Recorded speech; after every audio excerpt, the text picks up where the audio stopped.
Oceana reported a rise in interim earnings as US-based Daybrook reported record first-half earnings, and Lucky Star experienced improved second-quarter canned food sales volumes. The group said market demand for wild-caught species is expected to remain firm, with the second-half performance largely dependent on catch rates in South Africa and Namibia.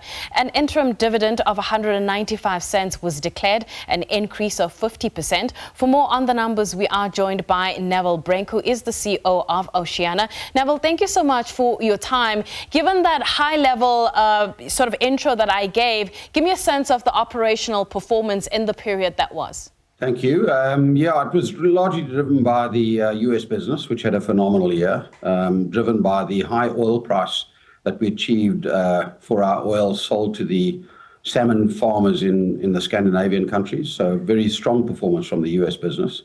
And then combined with the Lucky Star sales. Lucky Star, as you know, is a homegrown brand and had a very pleasing 6 months. Volumes up nicely and margins up nicely in a very tough environment where the consumers are really feeling the pinch of a very slow economy. So overall, a good performance.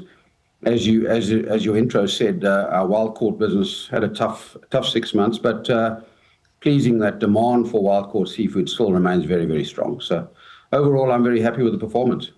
Let's talk about that constrained consumer, because a lot of the conversations I've had with your peers is that driving a volume strategy with a constrained consumer is not particularly easy. How are you doing it? The key to driving a volume strategy is about affordability, and our consumers are looking for affordable protein. Remember, we play in the bottom end of the spectrum. Lucky Star is a brand that's loved and trusted by our consumers, but it is about price. So we've got to be very efficient in our operations, manage the input costs, try and not pass too much back to the consumer, and hold prices as long and as far as possible.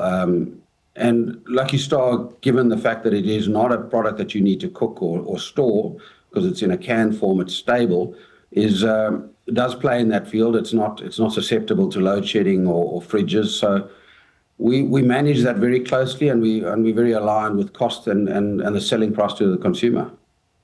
What's your assessment of market conditions when you look at canned foods in particular?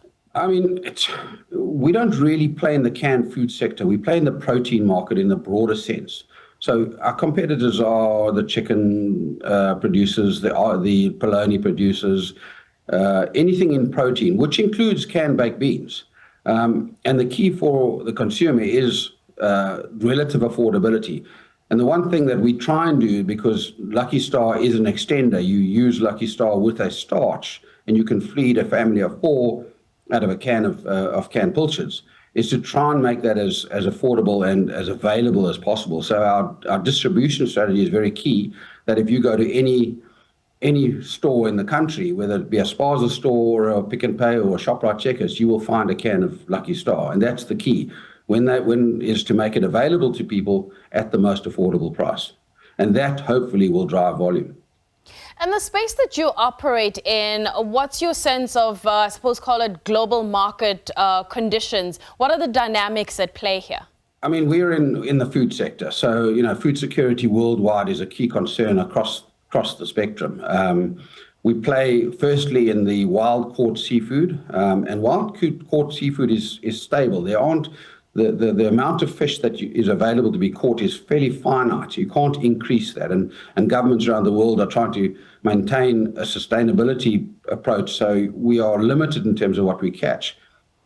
Combine that with population growth across the world and the demand for healthy seafood. So we're seeing strong demand for wild-caught seafood. On the other side, we play in the aquaculture sector. Our fish meal and oil supplies both the Chinese and the Scandinavian aquaculture industries, where fish meal and fish oil go into feed that grows, animals that are aquaculture production.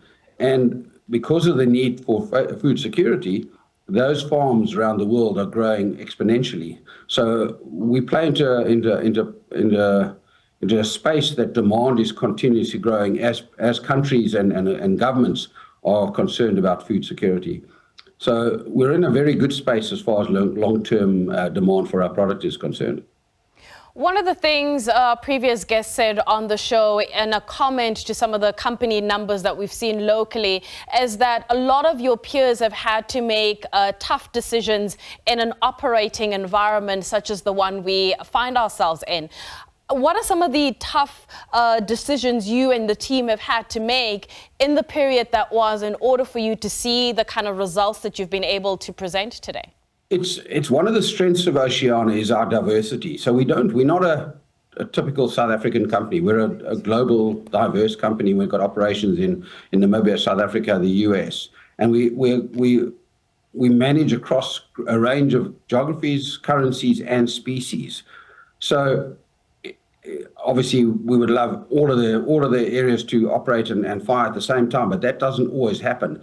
But like this year, our US business has done extremely well, and our wild caught business has suffered. But overall, it has allowed us as a group to grow. Load shedding is an issue that has happened recently in South Africa. We're fortunate because most of our vessels are not linked to the grid. It allows us to be a little bit distance from the effects of load shedding, which some of our competitors, in particular the chicken industry, has battled to. Load shedding has cost them dearly. It again points to the diversity of Oceana and how we are spread across a range of products and species and currencies.